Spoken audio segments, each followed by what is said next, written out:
Hello and welcome back to all dear students, welcome to career planet. हम chapter पढ़ रहे हैं बच्चों विलयन हिंदी के अंदर। पिछली क्लास में हमने गैस की द्रव में विलेयता, ठीक है, इसको डिस्कस कर लिया था। फिर मैंने कहा था गैस की द्रव में विलेयता पर दाब का प्रभाव, इफेक्ट ऑफ प्रेशर क्या है, उसको आज हमें पढ़ना है, ठीक है। तो बच्चे गैस की द्रव में विलेयता को हम हेनरी लॉ, है ना, हेनरी के नियम से समझाते हैं। तो हेनरी लॉ पढ़ेंगे, हेनरी नियम की शर्तें पढ़ लेंगे, है ना, हेनरी नियम कब लागू होगा कब लागू नहीं होगा, हेनरी नियम के अनुप्रयोग पढ़ लेंगे और हेनरी लॉ पे न्यूमेरिकल क्वेश्चन बनते हैं उसको डिस्कस कर लेंगे, ठीक है। तो फटाफट स्टार्ट करते हैं बच्चों। Solubility of gas in liquid या गैस की द्रव में विलेयता पर दाब का प्रभाव, ठीक है। तो अगर कोई पूछे कि भाई हेनरी नियम क्यों पढ़ रहे हो, तो हम कहेंगे हेनरी नियम हमें समझाता है गैस की द्रव में विलेयता। क्या बेटा, गैस की द्रव में विलेयता पर दाब का क्या प्रभाव है। गैस की द्रव में विलेयता पर दाब का प्रभाव,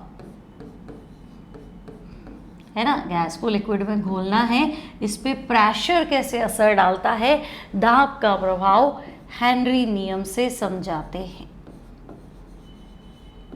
ठीक है, हेनरी लॉ से समझाते हैं। ओके, चलो एक बात तो ये क्लियर हुई, गैस की लिक्विड में सॉल्युबिलिटी क्या है हेनरी नियम। तो देखो हेनरी कहता है कि मान लो आपने एक लिक्विड में गैस को घोलने के बारे में सोचा, ठीक है, मेरे पास एक कंटेनर है ना, और इसमें हमने द्रव भर दिया, ठीक है, इसमें लिक्विड फिल कर रखा है ना। आपने कहा कि भाई मैंने इस पे क्या किया, हाई प्रेशर में गैस डाल दी, है ना, यहाँ हमने गैस डाल दी, ठीक है। अब जो आपका पात्र है ना बच्चे, ये बंद है ना, पात्र जो है क्लोज कंटेनर है, बंद पात्र है, आपने इसको बंद कर रखा है। अब गैस अंदर जाने के लिए प्रेशर तो लगाएगी, जान दो, घुलेगी तो सही, कोई भी गैस होगी, ज़्यादा घुलेगी कम घुलेगी पर घुलेगी तो सही, ठीक है। अब क्लोज कंटेनर है, ऊपर तो जाएगी नहीं, तो थोड़ी देर बाद में क्या हो जाएगा, साम्य अवस्था, है ना, जितना ये जा सकती थी चली जाएगी, नहीं जा पाएगी तो वापस आ जाएगी, ठीक है। अब गैस जितना दाब लगाएगी, क्योंकि ऊपर तो जा नहीं सकती, ढक्कन प्लास्ट तो होना नहीं है ना, तो हम कहेंगे इतना भी प्रेशर नहीं है कि भाई ढक्कन अपने आप खुल जाए या बॉटल सील हो जो फट जाए, ऐसा कुछ भी नहीं। तो हम कहेंगे भाई गैस है, शांत तो बैठेगी नहीं, प्रेशर तो लगाएगी। अब यहाँ नहीं लगा सकती, यहाँ नहीं लगा सकती, तो यहाँ लगाएगी, अंदर जाने के लिए लगाएगी। तो गैस द्रव के ऊपर जितना प्रेशर लगाएगी उतना ज़्यादा उसकी क्या होगी, तो हम कहेंगे सॉल्युबिलिटी, ठीक है। लेकिन पात्र बंद होना चाहिए, गैस द्रव के साथ क्या होनी चाहिए, साम्य अवस्था में होनी चाहिए। तो आपको इसको एक्सप्लेन करना है कि क्या बताओगे आप, गैस की द्रव में विलेयता, ठीक है, गैस जो पानी में जा रही है, गैस की द्रव में विलेयता गैस द्वारा द्रव की सतह पर, गैस कितनी घुलेगी पानी में, तो गैस की द्रव में विलेयता गैस द्वारा द्रव की सतह पर लगाए गए दाब, सतह पर लगाए गए दाब के समानुपाती होती है, लगाए गए दाब के समानुपाती, डायरेक्टली प्रोपोर्शनल, समानुपाती होती है कब, तो हम कहेंगे जब गैस द्रव के साथ साम्य अवस्था में हो। मेरी बात समझ में, गैस लिक्विड की सरफेस पे जितना प्रेशर लगाएगी उतना घुल जाएगी। शर्त इतनी है कि गैस और लिक्विड के बीच में क्या होनी चाहिए, साम्य अवस्था। तो जब गैस द्रव के साथ साम्य अवस्था में हो, आई बात समझ में, ये साम्य अवस्था में हो, ओके।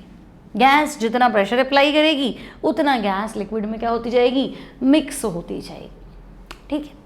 अब इसको हम आप एनसीईआरटी की बुक के एग्जाम्पल से भी समझ सकते हैं। देखो मान लो मेरे पास क्या है, एक कंटेनर ठीक है, और इसमें मैंने लिक्विड फिल कर रखा है ना, और हमने इसमें गैस भर दी और हमने इसके ऊपर क्या किया, वेट रख दिया, ठीक है, वजन रख दी, ये ढक्कन है ना, इसको बंद करने के लिए हमने यहाँ पे वेट रख दिया और यहाँ हमने गैस फिल कर दी। ठीक है, थोड़ी बहुत गैस घुलेगी, बाकी गैस ये है ही। ठीक है, ये हमारी कंडीशन 1। सेकेंड केस में हमने क्या किया, सेम, सब कुछ सेम, पात्र सेम, बंद कर दिया, वही लिक्विड भर दिया, वही गैस भर दी जो पहले थी, है ना। लेकिन पहले मैंने वजन W ही रखा था, है ना। इस बार मैंने क्या किया, डबल W कर दिया। मैंने कहा वेट एक बार क्यों रखो, 2 बार रखो। तुम वजन बढ़ाओगे तो फिर गैस क्या करेगी, गैस को अंदर तो जाना ही पड़ेगा। ठीक है, पात्र वही है आपका, ये वाला है ना, पात्र आपका अभी वही। तो हम कहेंगे लग रहा है ज़्यादा घुलेगी, ऊपर वाले अणु कम है, देखो यहाँ अणु आपको ज़्यादा दिखेंगे ऐसे। तो मैं ऐसा करती हूँ, वजन और बढ़ा देती हूँ। तो आपकी इच्छा है, आप ऐसा करो, वजन और बढ़ा दो, है ना। तो पहले W था, फिर 2W कर दी। अब मैंने कहा नहीं, ऐसा करो 3W कर दो, है ना। मान लो 1 किलो था तो पहले 2 किलो कर दिए, अब तुम 3 किलो कर दो। ये भी W, ये भी W, ये भी W। ठीक है, तो पहले 1 W था, बाद में 2 W है, यहाँ 3 W और यहाँ लिक्विड। ठीक है, तो हम क्या करेंगे, ओहो वजन 3 गुना कर दिया, तो ऐसा लग रहा है कि जो घुलेगी वो 3 गुना ज़्यादा घुल जाएगी। तो यहाँ आपको इक्का दुक्का अणु ही नजर आएगा, यहाँ आपको बहुत ज़्यादा विलेयता नजर आएगी ऐसे। ठीक है, तो ये आपका लिक्विड है ना, और ये क्या है ऊपर, ये आपकी गैस है। तो आप देखो, जैसे भाई बाहर रखना, किसी चीज़ को प्रेशर कैसे लगाएगी, वजन देगी तो प्रेशर लगाएगी, है ना। मान लो कि है ना, अपन घर में जैसे आप खाना बनाते हैं, है ना, मम्मी खाना बनाती है, तो लास्ट में क्या होता है कि भाई है ना, जैसे मान लो चावल ही है, तो एक बार बॉईल होने लग गए तो प्रॉपर हीट उसके पास पहुंच गई। अब और हीट सप्लाई करने से मतलब नहीं है, चावल तो बॉईल हो ही गया ना, 100 डिग्री उसको मिल गया, तो गैस कम कर दी। फिर बिल्कुल कम पानी बचता, तो आपकी मम्मी क्या करते हैं, उस पर ढक्कन लगा के पूरा वजन रख देती है। वजन रख देती है मतलब कि अब हीट तो जितनी देनी थी उतनी देनी है, उससे कोई मतलब नहीं है। प्रेशर ज़्यादा करना है, हाई प्रेशर अप्लाई करूँगी, उच्च दाब अप्लाई करूँगी ना, जल्दी पक जाएगा खाना, है ना। हीट उसके अंदर पूरी की पूरी समा जाएगी, नहीं तो रिस रही थी, बाहर निकल रही थी हीट, तो फिर लॉस हो रहा था। तो आपकी मम्मी ने यही तो किया, वजन बढ़ाया। प्रेशर कैसे अप्लाई करेगी, वजन रख के तो प्रेशर अप्लाई करते, तो तुम कहोगे यहाँ बाहर का दाब। अब तुम गैस पे दाब लगाओगी तो गैस बेचारी क्या करेगी, तुम्हारे को तो अपोज कर नहीं सकती, तो वो इस दाब को क्या करेगी, आगे ट्रांसफर करेगी। तो वो यहाँ घुलने के लिए और प्रेशर लगाएगी, घुल जाएगी उतनी घुल जाएगी, नहीं तो इक्विलिब्रियम तो है ही। तो हम कहेंगे हाँ, साम्य अवस्था तो हमारी तीनों में ही थी, लेकिन यहाँ घुली हुई मात्रा सर्वाधिक होगी, है ना। तो आप कह रहे हो कि भाई गैस जब द्रव के साथ साम्य अवस्था में होगी तो गैस जितना दाब लगाएगी उतना उसका क्या होगा, अमाउंट घुलेगा ज़्यादा, तो जितना P होगा उतना M होगा। तो M proportional to P। M क्या है, तो मैं ऐसे लिख दूँ, देखो एट इक्विलिब्रियम, पहले तो हम साम्य अवस्था की बात करेंगे, जितना गैस घुल सकती है मर्जी से घुलने दो। तो एट इक्विलिब्रियम, साम्य अवस्था पर गैस की घुली मात्रा, क्या बेटा, साम्य अवस्था पर गैस की घुली मात्रा और गैस द्वारा लगाया गया दाब क्या होगा, समानुपाती। आपको लगा प्रेशर तो मैंने ऊपर लगाया, तो तुम उस पर ऊपर प्रेशर लगाओगे तो वो नीचे लगाएगी ना, वो कहाँ जाएगी, नीचे लगेगा प्रेशर ऐसे। तो हम कहेंगे अच्छा, आप कह रहे हो M proportional to P, M equals to KP। अब ये K हेनरी कांस्टेंट नहीं है, ये सिर्फ कांस्टेंट है। और न्यूमेरिकल करोगे तो आप ऐसा कर सकते हो, ये क्वेश्चन है NCERT में, M1/M2 इक्वल्स टू P1/P2। अब तुम M को गैस की घुली हुई मात्रा बोलो, चाहे गैस की विलेयता बोलो, उससे कोई फर्क नहीं, वो एक ही बात है। क्लियर? तो हम कहेंगे ओके। अच्छा, इस सब में एक चीज़ और थी, टेम्परेचर कांस्टेंट होना चाहिए, नहीं तो आपकी बातें ही नहीं चलेंगी। यूँ नहीं कि आप एक तरफ तो ये सब बात बोल रहे हो और आप पानी को गर्म करना शुरू कर दी, है ना। भाई ताप बदलने से विलेयता बदलती है ना, गर्म पानी में थोड़ी ना घुलेंगी गैसें, ठंडे में घुल जाएंगी। तो यूँ नहीं कि हम टेम्परेचर चेंज कर रहे हैं बार बार, तो फिर बातें बदल जाएगी। प्रेशर के साथ इफेक्ट बता रहे हो तो एक चीज़ को तो कांस्टेंट करो, टेम्परेचर तो चेंज करो, सॉरी टेम्परेचर तो कांस्टेंट करो, प्रेशर बदल बदल के देख लेंगे कितनी घुल रही है कितनी नहीं घुल रही। तो हम कहेंगे ओके चलो मान लेते हैं, ठीक है। तो एट कांस्टेंट टेम्परेचर, यहाँ पे भी आपने लिखा ना एट इक्विलिब्रियम, लेकिन पहली शर्त क्या है, ताप कांस्टेंट रखना बेटा। अगर तुमने ताप बदल दिया तो फिर बातें बदल जाएंगी, फिर लड़ाई नहीं, फिर ये मत कहना अरे ऐसे ये क्या हुआ, ताप तो कांस्टेंट रखो। इन सब में विलियन में क्या है, सब में लिक्विड सेम है, यूँ नहीं इधर पानी है इधर बेंजीन है इधर से सेल हो रहा है, ऐसा नहीं, एक ही लिक्विड, एक ही लिक्विड रखो, वहाँ पे आप एक्सपेरिमेंट करो तो बार बार चेंज थोड़ा ना करोगे, है ना। लिक्विड सेम रखो, टेम्परेचर सेम रखो, अब आप गैस भी सेम रखो, और आप सिर्फ प्रेशर का इफेक्ट दे रहे हो तो प्रेशर चेंज करो, जिसको स्टडी करना है उसको चेंज करो ना, बाकी सब चीज़ें तो कांस्टेंट रखने पड़ेंगी ऐसे, ठीक है। अब ये कह रहा है कि हेनरी कांस्टेंट क्यों नहीं लिया, तो देखो हम दूसरे तरीके से समझाते हैं इसको। यदि गैस की द्रव में विलेयता को, यदि गैस की द्रव में विलेयता, सॉल्युबिलिटी, ठीक है, तो यदि गैस की द्रव में विलेयता को मूल भिन्न के संबंध में समझाएं, है ना, मैं एक्सप्लेन तो करूं लेकिन किस रिस्पेक्ट में, तो मैं कहूँगी मैं समझा तो रही हूँ उसको मूल भिन्न के रूप में। यदि गैस की द्रव में विलेयता को किस रिस्पेक्ट में समझाऊं, मूल भिन्न के रूप में व्यक्त किया जाए, ठीक है भाई। Solubility of gas in liquid को मैं मूल फ्रैक्शन के फॉर्म में क्या कर रही हूँ, उसको एक्सप्रेस कर रही हूँ, ठीक है ना। अब तो देखो, तो हेनरी यहाँ आएगा, हेनरी के अनुसार, यहाँ आपका हेनरी नियम लगा, हेनरी कह रहा है आप मोल फ्रैक्शन की रिस्पेक्ट में समझाओ, ठीक है। हेनरी के अनुसार पहली चीज़ मैंने तुम्हें कहा टेम्परेचर कांस्टेंट रखना, तो बाकी की बात करेंगे। टेम्परेचर नहीं लिखा कांस्टेंट तो गलत हो जाएगा, तो हम कहेंगे चलो ठीक है, निश्चित ताप पर किसी द्रव में गैस की विलेयता, ठीक है, तो निश्चित ताप पर किसी द्रव में गैस की विलेयता, मैं उसकी सॉल्युबिलिटी उसको समझा किस में रही हूँ, मूल भिन्न की रिस्पेक्ट में।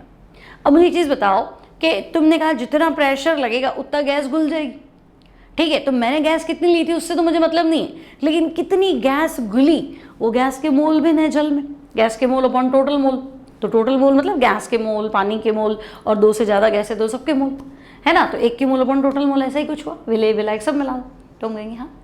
तो अब मैं ना पानी के अंदर जो गैस है उसकी बात करो, मान लो दो अलग अलग गैस है, ठीक है, एक गैस जो है वो ज़्यादा घुल रही है, एक गैस जो है कम घुल रही है, ऊपर से मैंने तो वजन दोनों को बराबर लगाया, जैसे मेरा ये एक्सपेरिमेंट था ना, ये है ना, मान लो मैंने दो अलग अलग गैसें ली, येलो के साथ मैं ना एक और गैस मिला ली, मान लो मेरे पास पिंक है ना, ये भी मिला लेती हूँ, तो येलो वाली भी घुल रही है और ये पिंक वाली भी घुल रही है, और तुम कह रहे लो प्रेशर तो हमने बराबर लगाया ना, तो तुमने तो दोनों को बराबर प्रेशर दिया, अब उन दोनों ने अंदर जाने के लिए अपनी तरफ से कितना प्रेशर लगाया, है ना, आपने तो मिला के दिया, आपने कहा 100 ATM दे देता हूँ, अब 100 ATM में से उसने कितना यूज़ किया और दूसरी वाली ने कितना यूज़ किया, है ना। अब मुझे कैसे पता चलेगा यार, मैंने तो ओवरऑल लगा दिया, मैंने तो एक ओवरऑल प्रेशर दे दिया, अब तुम बांट लो।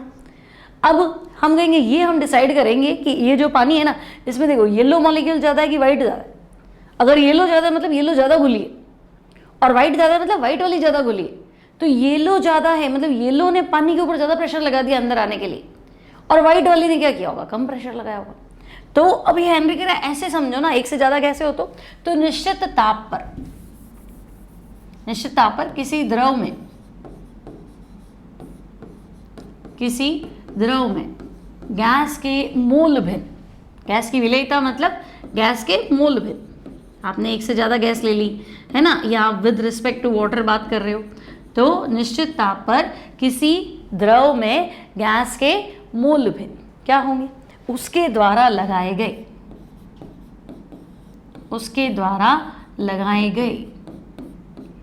दाब के समानुपाती होते हैं, है ना।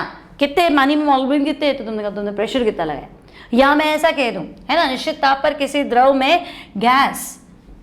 में गैस द्वारा लगाया गया दाब, उल्टा है ना तो उल्टा लिख देते हैं, चलो बात है वही, किसी द्रव में गैस द्वारा लगाया गया दाब, कितना प्रेशर लगाया हमें कैसे पता, हमने तो ओवरऑल ऊपर से सील पैक करके दे दिया था, तो हम कहेंगे पानी में गैस कितनी आ रही है वो भी देख लो ना, जो गैस ज़्यादा घुली हुई दिख रही है उसका प्रेशर उतना ज़्यादा होगा, है ना। तो द्रव में गैस द्वारा लगाया गया दाब उसके मूल भिन्न के समानुपाती होता है ना, मूल भिन्न के समानुपाती होता है, लेकिन अब भी शर्त वही है कि तो तुमने टेम्परेचर कांस्टेंट रखा, तो हम कहेंगे हाँ बिल्कुल मूल भिन्न के समानुपाती होता है जब गैस द्रव के साथ साम्यावस्था में हो, जब गैस द्रव के साथ साम्यावस्था में हो।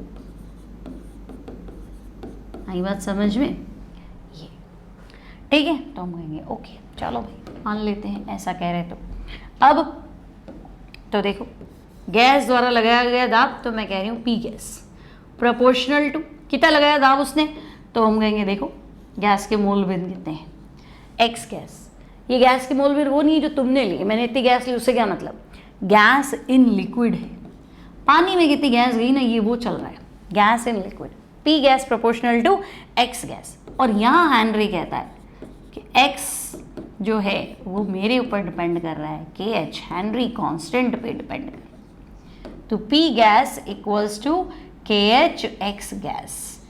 के एच क्या है, तो बेटा के एच जो है ना वो हेनरी कांस्टेंट है। के एच क्या है, हेनरी कांस्टेंट, हेनरी स्थिरांक। क्लियर? किन बातों पर डिपेंड करता है, तो हेनरी कांस्टेंट एक तो ताप पर निर्भर करता है, गैस कौन सी है उस पर डिपेंड करता है, क्योंकि हर गैस की पानी में घुलने की क्षमता अलग अलग है, तो गैस की प्रकृति पर निर्भर करता है। फिर आप हर गैस को पानी में ही घोल रहे हो क्या, किसी में भी घोल सकते हो। तो नेचर ऑफ सॉल्वेंट विलायक की प्रकृति पर भी डिपेंड करता है। गैस की प्रकृति, विलायक की प्रकृति और टेम्परेचर तीनों पर डिपेंड करता है हेनरी कांस्टेंट। इतनी बात क्लियर है? तो हम कहेंगे हाँ ओके चलो क्या ही दिक्कत है ना। अब हुआ क्या हेनरी का टेम्परेचर से सीधा सीधा लेना देना है ना। देखो आपको ध्यान रखना है, इंपॉर्टेंट क्वेश्चन है, इस बार नीट में भी पूछा हुआ है, 2024 के पेपर में भी पूछा हुआ है। ताप बढ़ने से हेनरी कांस्टेंट बढ़ता है क्या बेटा, ताप बढ़ाएंगे हेनरी कांस्टेंट बढ़ता है, लेकिन ताप बढ़ने से तो गैस की द्रव में विलेयता घटती, गर्म पानी में थोड़ा ना गैस घुलेगी, बताया था मैंने। हीलियम को छोड़ दिया जाए, बच्चे पूछते मैडम हीलियम एक एक्सेप्शनल केस है, अदरवाइज तो ताप बढ़ने से हेनरी कांस्टेंट बढ़ता है और गैस की द्रव में विलेयता, गैस की द्रव में विलेयता क्या होगी, तो हम कहेंगे विलेयता घटती है ना। यानी गैस की द्रव में विलेयता क्या बेटा, गैस की द्रव में विलेयता, गैस की द्रव में विलेयता और हेनरी कांस्टेंट एक दूसरे की क्या है, इनवर्सली प्रोपोर्शनल। गैस की द्रव में विलेयता और हेनरी कांस्टेंट एक दूसरे की क्या है, इनवर्सली प्रोपोर्शनल। इतनी बात क्लियर है? तो हम कहेंगे ओके टेम्परेचर बढ़ेगा, हेनरी कांस्टेंट बढ़ेगा तो सॉल्युबिलिटी ऑफ गैस कम हो जाएगी। कैसे? तो देखो पी गैस, आपने कहा पी गैस इक्वल्स टू के एच एक्स गैस, ठीक। अब इन दोनों का प्रोडक्ट तो कांस्टेंट है ना, मतलब इसको इससे मल्टीप्लाई करूँ तो मान लो 10 आ रहा है, तो अगर ये 2 है तो ये 5 है ना, और अगर ये 5 हो गया तो ये 2 हो गया ना, क्योंकि ये चीज़ तो कांस्टेंट, ये तो फिक्स आनी चाहिए। तो अगर 2 होगा, हेनरी कांस्टेंट कम है, तो देखो x ज़्यादा है, विलेयता ज़्यादा है, और हेनरी कांस्टेंट बढ़ गया तो विलेयता क्या होगी, कम। ऐसे पढ़ लो, ठीक है। तो हम कहेंगे ओके हेनरी कांस्टेंट टेम्परेचर के डायरेक्टली प्रोपोर्शनल है, टेम्परेचर बढ़ाएंगे मतलब ताप बढ़ने के साथ साथ हेनरी कांस्टेंट बढ़ता है, और तो हम कहेंगे सॉल्युबिलिटी जो है गैस की लिक्विड में वो कम हो जाती है। इतनी बात क्लियर है ना। तो हम कहेंगे ओके चलो गैस की द्रव में विलेयता हेनरी कांस्टेंट के इनवर्स, ठीक है। ये अब हेनरी के नियम की शर्तें क्या है, कंडीशंस क्या है, हेनरी लॉ की क्या कंडीशंस है। तो देखो हेनरी कहता है गैस विलायक से क्रिया नहीं करनी चाहिए, ये मैंने आपको पहले ही बता दिया, गैस विलायक से क्रिया नहीं करनी चाहिए। क्यों भाई? तो हम कह रहे हैं देखो गैस घुली जितनी घुली है ना, हम प्रेशर लगा देंगे तब भी क्या होगा, जितनी प्रेशर को खुद लगाएगी उतना घुल जाएगी, वापस ऊपर आ जाएगी। लेकिन अगर गैस विलायक से क्रिया कर लेगी तो नीचे गई, वापस आई नहीं, तो वापस आई नहीं तो कैसे काम चलेगा, है ना। जैसे हम स्विमिंग सीखते हैं ना, तो क्या होता है हम पानी में गए, फिर एक बार तो जितना भी नीचे जाओगे एक बार तो ऊपर आओगे ही, फिर स्विम करना शुरू करोगे ना। तो मुझे आपकी स्विमिंग स्किल देखनी है, आपको तैरना आता है कि नहीं आता है। तो एक बार तो नीचे जाके ऊपर आओगे ही सही, फिर हाथ पाँव चलाओगे, अरे बचाओ बचाओ, यहाँ आता है अच्छे से तो तैर जाओगे। ठीक है, तो मैं देखना चाहती हूँ, तो मैं आपको ऐसे ही धक्का दूंगी, कहाँ जाओ और ऊपर आओ। अब मैंने कहा कि नहीं देखना नहीं, ऐसे वैसे पाँव में पत्थर बांध के और डुबो दो, तो भाई वो तो गया, ऊपर आएगा ही नहीं। तो अगर ऊपर आएगा ही नहीं तो मैं उसकी स्किल कैसे चेक करोगे, मर जाएगा ना वो। तो सिमिलरली अगर गैस घुली है ना, ठीक है, उसने अपना जितना जोर लगाया उतना घुल जाएगी, वापस ऊपर आ जाएगी। ऊपर आ जाएगी तो हम देख लेंगे हाँ ये कम घुल रही है, ज़्यादा घुल रही है। लेकिन अगर वो क्रिया ही कर लेगी, मान लो अमोनिया है और पानी में जाके NH4OH हो गया, तो अंदर ही बैठ जाएगी ना, ऊपर आएगी ही नहीं। तो मैं स्टडी कैसे करूँगी, तो मेरे तो गड़बड़ हो जाएगा मामला। तो मुझे ये ध्यान रखना पड़ेगा, अच्छा गैस सॉल्वेंट से रिएक्शन नहीं करनी चाहिए, गैस विलायक से क्रिया नहीं करनी चाहिए, पहली शर्त है। फिर pressure should not be too high, दाब बहुत अधिक नहीं होना चाहिए। भाई हमने तो ऊपर से प्रेशर लगा के सील किया ना, तो आप इतना तो प्रेशर नहीं लगा दे कि गैस द्रव ही बन गई, तो उसके बाद चॉइस ही नहीं है नीचे जाने के अलावा, तो फिर मैं उसको स्टडी नहीं कर पाऊंगी। तो दाब बहुत अधिक नहीं होना चाहिए, ठीक है। Pressure should not be too high, दाब बहुत अधिक नहीं होना चाहिए। फिर तो ऐसे तो ताप भी बहुत कम नहीं होना चाहिए, इतना ठंडा मत कर देना कि गैस द्रव अवस्था में आ जाए, तो भी गड़बड़ हो जाएगी। तो ताप कम नहीं, ताप बहुत कम नहीं, नॉर्मल होना चाहिए, कम होना चाहिए लेकिन इतना भी नहीं, बहुत कम नहीं होना चाहिए, ठीक है भाई। ताप बहुत कम नहीं होना चाहिए, प्रेशर बहुत ज़्यादा नहीं होना चाहिए, गैस सॉल्वेंट से रिएक्शन नहीं करनी चाहिए। और तो भाई चौथा पॉइंट है, गैस जो है ना, या आपका जो विलायक जो है वो शुद्ध होना चाहिए, अशुद्धि नहीं होनी चाहिए। या फिर आप कह दो विलयन जो है वो तनु होना चाहिए, विलयन तनु होना चाहिए, सोल्यूशन शुड बी डाइल्यूट। विलयन आपका तनु होगा तो काम चल जाएगा। ये सारी बातें तो होनी चाहिए अगर आपको हेनरी को मनवाना है तो। क्लियर है, समझ में आ गया। अब देखो क्वेश्चन कैसे आते हैं। अच्छा क्वेश्चन से पहले एक ना ग्राफ देखो, आपकी बुक में भी दिया हुआ है HCl की सॉल्युबिलिटी, है ना। M और P में आप ग्राफ खींच दो, तो हम कहेंगे हमने तो पढ़ा था कि अगर टेम्परेचर कांस्टेंट है, एट कांस्टेंट टेम्परेचर, तो M प्रोपोर्शनल टू P, है ना, और M/P क्या, कांस्टेंट, ठीक है। तो समानुपाती का ग्राफ तो ऐसा आएगा, M/P। देखो ये वाली लाइन x एक्सिस M की है ना, तो ये M और ये क्या है P, तो ये थीटा निकालो, तो थीटा क्या आएगा, M/P आएगा, परपेंडिकुलर अपॉन बेस आएगा, तो मैं कहूँगी tan थीटा जो है वो परपेंडिकुलर अपॉन बेस आ रहा है, तो M/P तो K के बराबर है। तो tan थीटा मतलब ग्राफ की ढाल, है ना, स्लोप जो है, ग्राफ की ढाल जो है वो हेनरी कांस्टेंट के बराबर आ रही है, ठीक है, क्लियर है, कोई टेंशन नहीं। अब हम कहेंगे चलो न्यूमेरिकल सॉल्व कर लेते हैं। देखो एक बार प्रेशर है तो गैस की सॉल्युबिलिटी 0.5 ग्राम पर लीटर है। अगर प्रेशर 3 बार कर दिया तो गैस की विलेयता बताओ। अब ऐसे ही कर सकते हो, देखो एक बार में 0.5 है, दाब को 3 गुना कर दिया, विलेयता 3 गुना हो जाएगी, तो 5 का 3 गुना कर लेते, 0.5 का 3 गुना कर लो, है ना। या फिर तुम फॉर्मूला लगा लो, M1/M2 इक्वल्स टू P1/P2, ठीक है। M1 तो पहले अमाउंट कितना था, कितनी घुल रही थी, तो हम कहेंगे 0.5, प्रेशर कितना था 1, अब कितनी घुलेगी ये आप बता दो, प्रेशर कितना है 3। तुम चाहो तो सॉल्व कर लो और बिना समय गवाए करना है तो ऐसे कर लो। तो M1 है बेटा 0.5, M2 मुझे बताना है, पहले प्रेशर 1 अब प्रेशर 3, तो M2 इक्वल्स टू 1.5 ग्राम पर लीटर, ठीक है ना। M2 इक्वल्स टू 1.5 ग्राम पर लीटर, क्लियर है, ओके। चलो नेक्स्ट देखो, यदि विनाइल क्लोराइड की STP पर जल में विलेयता 0.09 मोल पर लीटर है तो हेनरी कांस्टेंट की वैल्यू दो, ठीक है।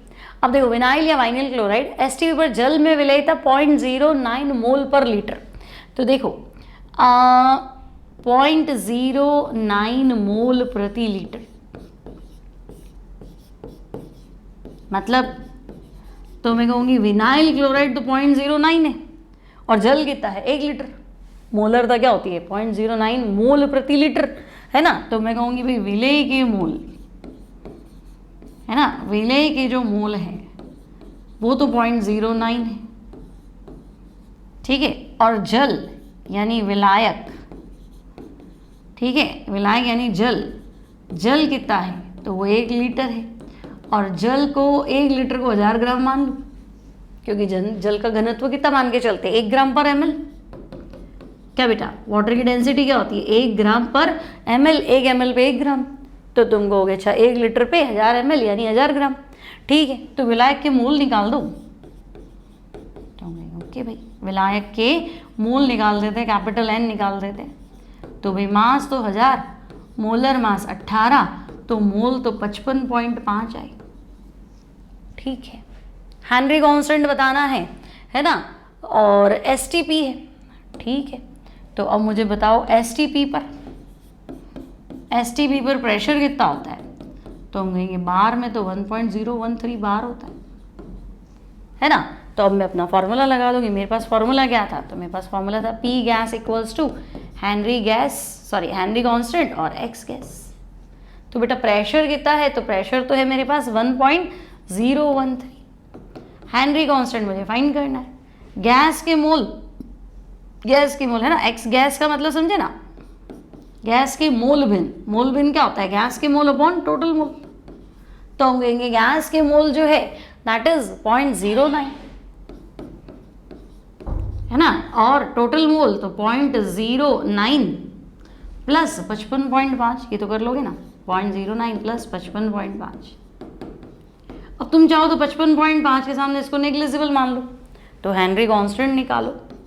तो हम कहेंगे देखो 1.013 को 55.5 से मल्टीप्लाई कर लो, डिवाइडेड बाय 0.09 कर दो, आंसर तो आना चाहिए, ठीक है। तो ये कैलकुलेशन बिठाएंगे आप, है ना, क्या करना है 55.5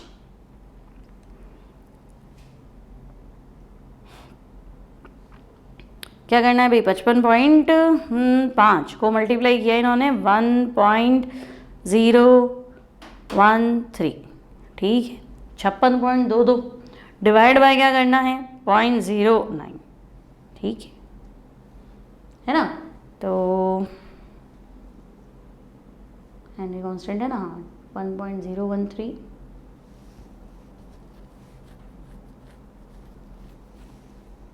ठीक है, एक सेकेंड, 1.013 मल्टीप्लाई विद 55.5, लमसम ले रही हूँ मैं, ठीक है, 55.5, ओके। और डिवाइड किससे करना है, विलेय के मोल कितने हैं, स्मॉल n,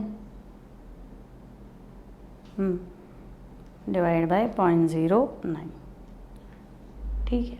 तो ये आपका 624 के अराउंड आ रहा है ना। तो हमको आपको क्या बताना है, स्टैंडर्ड ये बताना है, क्या बोलते हैं हेनरी कांस्टेंट। तो हेनरी कांस्टेंट आपका आ जाएगा 617 के आसपास, ठीक है, और 0.09 लोगे थोड़ा चेंज हो जाएगा, ठीक है। तो ये आपका रहेगा हेनरी कांस्टेंट का वैल्यू, क्लियर है, समझ में आ गया। ये आपको लर्न होना चाहिए। STP पे जो प्रेशर है ना बेटा, वो आपका कितना होता है, STP पे प्रेशर होता है 1.013 बार, ठीक है। और हमने सीधा सा फॉर्मूला लगाया था कि P gas equals to KH और X गैस क्या था, X गैस क्या था, गैस के मोल भी, गैस के मोल अपॉन टोटल मोल। तो गैस के मोल तो मैंने 0.09 ले ली, और टोटल मोल तो भी पानी का तो 1 लीटर लिया ना, 1 लीटर मतलब 1000 ग्राम, 1000 ग्राम मतलब मोल कितना है 55.5, ये तो बस इसको सॉल्व कर लो, ठीक है। और आप चाहो तो 55.5 में 0.09 ऐड करके भी सॉल्व कर सकते हो, तो वो 55.59 हो जाएगा, उससे कोई ज़्यादा फर्क आएगा नहीं,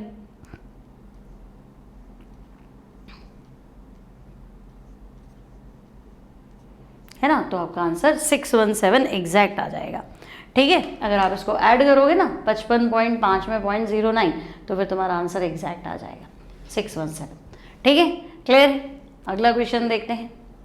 यदि नाइट्रोजन गैस को 293 केल्विन पर जल में प्रवाहित किया जाए तो 1 लीटर जल में, अब ध्यान से सुनना, 1 लीटर जल, तो पहले तो देखो मैं विलायक मान लेती हूँ जल, अब तुम कह रहे हो विलायक जो है वो 1 लीटर है, और अगर पानी है तो ऑब्वियसली वो 1000 ग्राम।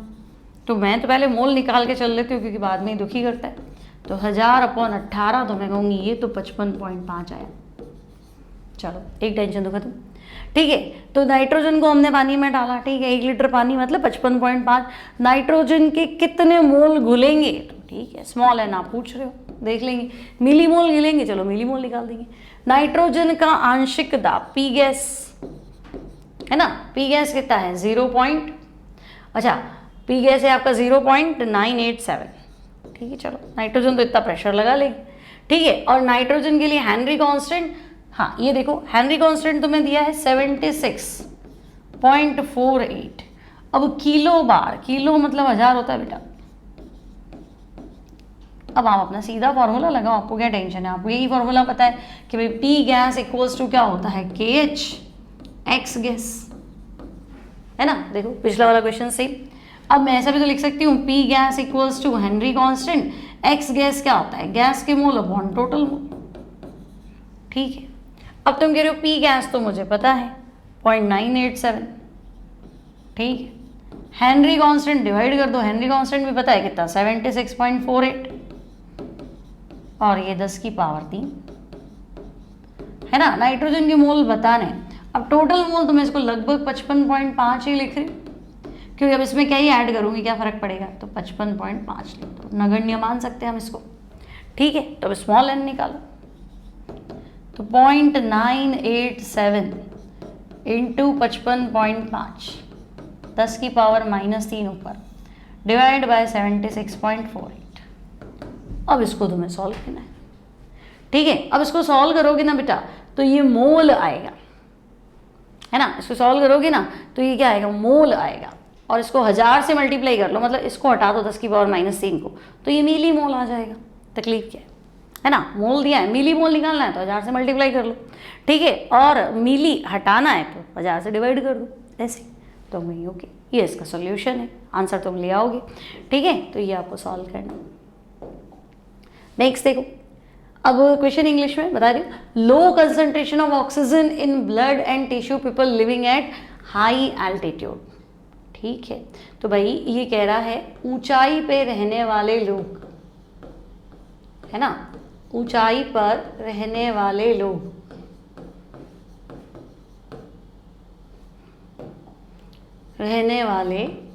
जो आपके लोग हैं या लोगों के रक्त में ऑक्सीजन की मात्रा या ऑक्सीजन की विलेयता कम होती है। क्यों? हेनरी के हिसाब से इसका जवाब दो कि भाई जो लोग हाइट पे रह रहे हैं उनको ऐसी क्या प्रॉब्लम है कि उनके ब्लड में ऑक्सीजन की कमी होगी। तो बच्चे अपन जैसे जैसे हाइट में जाते हैं तो अपन क्या कहते हैं, वायुमंडलीय दाब कम हो रहा है, एटमॉस्फेरिक प्रेशर कम हो रहा है, सांस लेने में तकलीफ आती है ना, तो ऊपर हवा ही नहीं है तो प्रेशर कैसे होगा, और प्रेशर नहीं होगा तो हवा नहीं है, प्रेशर नहीं है, प्रेशर नहीं है तो विलेयता घट जाएगी। हमने तो पहले ही पढ़ा था, गैस जितना दाब लगाएगी उतना घुलेगी।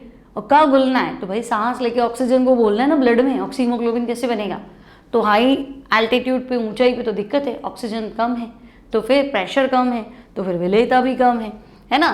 तो हम कहेंगे इसका तो एक ही वजह है कि लो एटमॉस्फेरिक प्रेशर, वायुमंडलीय दाब क्या होता है वहाँ पे कम होता है ना। तो विलेयता कम क्यों है, तो आंसर है कम वायुमंडलीय दाब के कारण, है ना। एयर का प्रेशर ही कम है, एटमॉस्फेरिक प्रेशर कम है, तो हम क्या कर सकते हैं। ठीक है, और देखो द ओनली इनकरेक्ट स्टेटमेंट, है ना, असत्य कथन बताओ। ठीक है, एक दो क्वेश्चन बेटा इंग्लिश में फंस गए थे तो मैं कहा चलो करा देती हूँ इसमें। असत्य कथन बताइए, है ना। पहला देखो, the value of KH is greater for oxygen and hydrogen at same temperature, है ना। हेनरी कांस्टेंट की वैल्यू ऑक्सीजन और हाइड्रोजन के लिए समान ताप पर क्या है, बहुत ज़्यादा है। ठीक है, अब मुझे बताओ ऑक्सीजन और हाइड्रोजन तो कहीं घुलती है पानी के अंदर, हाइड्रोजन तो बिल्कुल भी नहीं, हाइड्रोजन तो बहुत ही हल्की, तो इनकी विलेयता कम है, मतलब हेनरी कांस्टेंट ज़्यादा है, क्योंकि हेनरी कांस्टेंट और विलेयता इनवर्स है। तो हम कहेंगे ठीक है, इनकी विलेयता तो वैसे ही कम होती है तो हेनरी कांस्टेंट ज़्यादा है, हो सकता है। फिर value of KH increases with increase in temperature, है ना। ताप बढ़ने पे हेनरी कांस्टेंट का मान बढ़ता है, बिल्कुल बढ़ता है, तभी तो विलेयता घटती है, तो ये भी सही। Henry's law is not applicable for HCl, तो हम कहेंगे हाँ हेनरी लॉ में थोड़ा प्रॉब्लम तो है, HCl जो पानी से क्रिया कर लेती है ना, HCl जो है वो पानी में मिक्स होके तुम देखो फिर ये अम्ल भी तो है, तो ये ऐसे हो जाती है, हाइड्रोनियम आयन हो जाता है, क्लोराइड हो जाता है, और अगर कम भी है तो फिर ये डाइपोल डाइपोल इंटरेक्शन हो जाता है। तो हेनरी नियम तो तब लगाना था जब क्या हो, तो हम कहेंगे हेनरी नियम तो तब लगाना था जब क्या हो, गैस विलायक से क्रिया ना करती हो, तो ये तो क्रिया कर रही है तो नहीं लगेगा। फिर Henry's law is applicable when the solubility of gas is very low, तो हेनरी का नियम तो तभी लगता है जब गैस की विलेयता कम होती, गैस की सॉल्युबिलिटी कम होती, तभी हेनरी लॉ लगता है। तब आपको यहाँ क्या करना है, गलत स्टेटमेंट बताना है। तो देखो जो पक्का पक्का आता है वो बता दो, तो मैं कहूँगी पक्का पक्का तो ये सही है कि भाई अगर गैस सॉल्वेंट से रिएक्शन कर जाती है तो हेनरी लॉ नहीं लगता है ना, क्योंकि गैस प्रेशर लगाना ही बंद कर देगी, तो रिएक्शन करके कुछ नया ही बन गया। तो ये तो पक्का सही है कि भाई हेनरी लॉ अगर गैस की सॉल्युबिलिटी कम है तभी लगता है, ज़्यादा है तो नहीं लगता है। फिर Henry law is not applicable for HCl, ये भी सही है क्योंकि HCl सॉल्वेंट से रिएक्शन कर जाती है, तो फिर वहाँ हेनरी लॉ नहीं लगता, ये भी सही है। फिर टेम्परेचर बढ़ने से हेनरी कांस्टेंट बढ़ता है ना, वो भी सही है क्योंकि टेम्परेचर बढ़ने से हेनरी कांस्टेंट बढ़ता है और सॉल्युबिलिटी घटती, तो हम कहेंगे हाँ टेम्परेचर बढ़ने से सॉल्युबिलिटी घटती है और हेनरी कांस्टेंट बढ़ने से भी सॉल्युबिलिटी घटती है, तो ये बात तो बिल्कुल सही। अब value of KH is greater for oxygen and hydrogen at same temperature, तो ये तो स्टेटमेंट है। अब प्रॉब्लम क्या है कि हाइड्रोजन की सॉल्युबिलिटी ऑक्सीजन के कंपैरेटिवली तो और ही कम होगी, हाइड्रोजन तो हल्की है ना, तो वो तो क्या है बिल्कुल ही नहीं घुलेगी, ऑक्सीजन फिर भी थोड़ी बहुत तो सॉल्युबल है, तो सेम नहीं हो सकती है ना। The value of KH is greater for oxygen and hydrogen at same temperature, नहीं टेम्परेचर चेंज होगा। और हेनरी, अच्छा इसको ऐसे समझो कि हेनरी कांस्टेंट जो है ना बेटा, वो गैस की प्रकृति पर भी तो निर्भर करता है, ऐसे समझो इसको, यहाँ फंस रहे हैं है ना। टेम्परेचर सेम है तो हेनरी कांस्टेंट सेम होगा, वो सही है, लेकिन गैस भी तो सेम होनी चाहिए। डिफरेंट गैसेस के लिए हेनरी कांस्टेंट की वैल्यू क्या होगी, डिफरेंट। जो हेनरी कांस्टेंट की वैल्यू ऑक्सीजन के लिए, वो हेनरी कांस्टेंट की वैल्यू हाइड्रोजन के लिए पॉसिबल नहीं है, तो हम कहेंगे हाँ ठीक है। फिर ये स्टेटमेंट जो है, ये स्टेटमेंट आपका रॉन्ग स्टेटमेंट है। क्लियर है, ठीक है। नेक्स्ट देखो, अब आपके पास है H2S गैस है, टॉक्सिक गैस है, रॉटन एग लाइक स्मेल, सड़े हुए अंडे जैसी स्मेल आती है H2S गैस में से। अब एनालिसिस से पता चला है कि solubility of H2S gas in water at STP is 0.2 mole, molality है, स्मॉल है। तो देखो H2S गैस के मोल तो हो गए बेटा 0.2 है ना, और मोलैलिटी का मतलब क्या, मोल पर केजी, तो पानी हो गया तुम्हारे पास 1 किलो, और 1 किलो मतलब मैंने तुम्हें अभी बताया 1000/18 को फिक्स कर लोगी, 55.5 है। फिर हेनरी कांस्टेंट की वैल्यू तुम्हें फाइंड करनी है, H2S गैस वाटर, अच्छा STP पे ठीक है। हेनरी कांस्टेंट की वैल्यू तुम फाइंड करो किसमें, पास्कल में, और STP दिया है तो STP पे प्रेशर कितना होता है, तो STP पे प्रेशर होता है 1 लाख या 101,325 पास्कल। नहीं तो तुम इसको 10 की पावर 5 ले सकते हो, 1 लाख ले सकते हो, चलेगा, नहीं तो फिर 101,325। अब तुम्हारे पास तो फॉर्मूला है ना, तुम्हारा फॉर्मूला क्या है, P gas equals to Henry gas constant into N/N+N, तो हम कहेंगे ठीक है। तो बेटा P गैस तो मैं रख लेती हूँ 101,325 equals to Henry constant, gas के मोल 0.2, टोटल तो 0.2 और 55.5 ऐड कर दो, है ना। अब इसको सॉल्व कर लेते हैं, देखो 101,325 यहाँ निकाल लेते हैं, Henry constant 101,325 into 55.7 divide by क्या कर देती हूँ, 0.2 कर देती हूँ, सॉल्व कर लो उसको, है ना। उसको अगर 1 लाख भी मानोगे तो तुम्हारा आंसर 55 का आधा आना चाहिए, तो 55 का आधा 25 और 26 27 के आसपास आना चाहिए, तो आपका आंसर जो है लमसम ये बैठेगा। चेक कर लो, और चेक कर मतलब सॉल्व करना ही क्यों है, इसको 1 लाख मान लो, पॉइंट उड़ा दो, 557 का आधा कर लो, तो 500 का आधा 250, 50 का आधा 25 और 7 का आधा 3 3.5 के आसपास मान लो, है ना। तो 250 25 मतलब 275 और 7 और ले लो, 275 और 3 और ले लो तो 276, 278 और 1 लाख से मल्टीप्लाई कर दो, यहाँ पहुँच जाओगे आप। ठीक है, तो यहाँ आपके पास आ जाएगा हेनरी कांस्टेंट की वैल्यू का आंसर। ठीक है, अब लास्ट टॉपिक देखो, हेनरीज लॉ के एप्लीकेशंस। अब हेनरी क्या कहता है पहले तो हम कहेंगे भाई हेनरी कह रहा था गैस जितना प्रेशर लगाएगी लिक्विड पे उतना गैस घुल जाएगी। ठीक है, तो अगर मुझे पानी में कोई गैस घोलनी है, मान लो मुझे जल में CO2 की विलेयता बढ़ानी है, जल में CO2 की विलेयता क्या करनी है, बढ़ानी है, तो बढ़ाओ। कैसे बढ़ाएंगे, तो हेनरी ने कहा था प्रेशर ज़्यादा रखना, तो तुम जब गैस को सील करोगे तो हाई प्रेशर रख लेना, उस पर प्रेशर ज़्यादा होगा तो प्रेशर ज़्यादा लगाएगी, और टेम्परेचर लो रखना, है ना। तो जल में CO2 की विलेयता या कोई भी गैस की विलेयता बढ़ाने के लिए इसे क्या करेंगे, तो हम इसे हाई प्रेशर, उच्च दाब और निम्न ताप, उच्च दाब और निम्न ताप पर क्या करते हैं, पैक करते हैं या सील करते हैं। ठीक है, तो एक तो ये हो गया, है ना। सेकंड क्या था, तो भाई हेनरी जो है एक प्रॉब्लम को एक्सप्लेन करता है जिसको हम बोलते हैं एनोक्सिया, है ना बेटा, anoxia, no oxia, no oxygen, oxygen नहीं है। अब ये क्या मुसीबत है, तो देखो जब हम पहाड़ी पे जाते हैं, हाइट पे जाते हैं ना, ऊंचाई पे जाते हैं, जब हम ऊंचाई पे जाते हैं तो हम कहेंगे यहाँ पे हवा कम होती है, तो यहाँ पे वायुमंडलीय दाब क्या होता है, कम होता है। हाइट पे जाएंगे एयर का प्रेशर कम होता है। अब हेनरी क्या कहता है, प्रेशर घटेगा तो सॉल्युबिलिटी घटेगी, तो बेटा वायुमंडलीय दाब अगर कम होगा, है ना, तो गैस की, और गैस भी क्या लिखूँ, ऑक्सीजन लिख दूँ, O2 गैस की ब्लड में सॉल्युबिलिटी, रक्त में विलेयता, तो हम कहेंगे नहीं, वो कम हो जाए। ठीक है, अब अगर प्रॉपर ऑक्सीजन नहीं मिलेगी ब्लड को तो फिर हमारे डाइजेशन वाइजेशन में प्रॉब्लम आएगी, खाना अच्छे से पचेगा नहीं, है ना। एक एक सेल जो है वो प्रॉपर काम नहीं करेगी, हर सेल को सांस लेनी होती है, ऑक्सीजन करना होता है और ग्लूकोज को CO2 वाटर और एनर्जी में कन्वर्ट करना होता है। तो हम कहेंगे नहीं, ऑक्सीजन सप्लाई कम है, ऑक्सीजन की सप्लाई आगे से नहीं आ रही, तो ब्लड में ऑक्सीजन की सॉल्युबिलिटी भी क्या होगी, कम होगी। अब ब्लड में ऑक्सीजन की सॉल्युबिलिटी नहीं है ना, तो इसका मतलब समझे कि जो क्लाइंबर्स है, जो लोग रहते हैं, चलो उनको तो आदत ही होती है, लेकिन जो क्लाइंबर्स है उनके साथ प्रॉब्लम हो जाती है ना। वो शारीरिक रूप से क्या हो जाते हैं, तो भाई वो शारीरिक रूप से कमज़ोर हो जाते हैं, फिजिकली वो क्या हो जाते हैं, वीक हो जाते हैं।